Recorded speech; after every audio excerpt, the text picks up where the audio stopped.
Сәлем достар, қыстың күні салқын күндері ыстық шай мен тәтті беляши жегенге не жетсін. Бүгін сіздерге осындай өте дәмді, жұмсақ болып шығатын беляшидің жасалу жолын көрсетемін.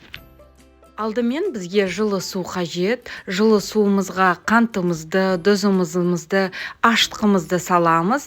Видеодағыдай барлығын жақсылатып, араластырып аламыз. Одан кейін ұнымызды салып, осындай силиконды қасықпен араластырып, барлығын жасап, жұмсақ қамыр жасаймыз. Егер де сіз қасықпен араластыратын болсаңыз, сіздің массаңыз, қамырыңыз жұмсақ болып шығады. Қамырымыз осылай қоюланғаннан кейін бір ас қасық сұйық майымызды қосып, жұмсақ қамырымызды жасап, 1 сағат қалып қоямыз.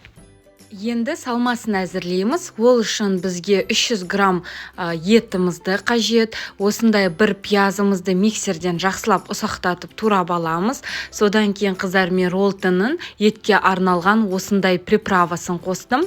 Дәміңізге қарай тұзыңызды қосып, суыңызды да араластырып, барлығын жақсылап араластырып аламыз. Біздің қамырымыз көтерілді. Енді оны 12-14 бөлікке бөлеміз. Содан кейін дәл видеодағыдай жайып, ортамызға салмамызды салып, әп-әдемі қылып түйетін боламыз.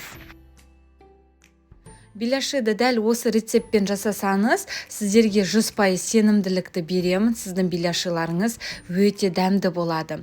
Осылай жаймендеп түйіп бастағаннан кейін майымызды табамызға құйып, қыздырып бастаймыз. Сонымен қатар қыздар, менің каналымда одан да күшті рецепттер бар. Каналыма тіркеліп, лайк басуды ұмытпаймыз. Ені мінеке біздің қызып тұрған осындай сұйық майымызға беляшиларымызды салып, жақсылатып, қуырып аламыз. Біздің газымыздың қаттылығы орташа деңгейде болу керек. Енді мінеке видеодағыдай асты көтерілді.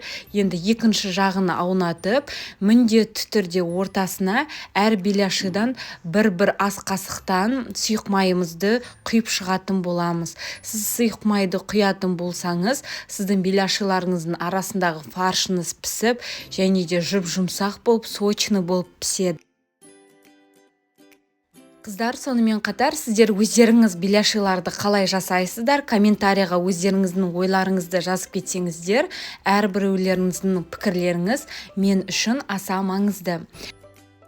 Мінеке достар, біздің беляшиларымыз дайын болды. Ыстық шаймен енді ішсеңіздер болады. Сіздермен бірге болған Гаухар ас болсын.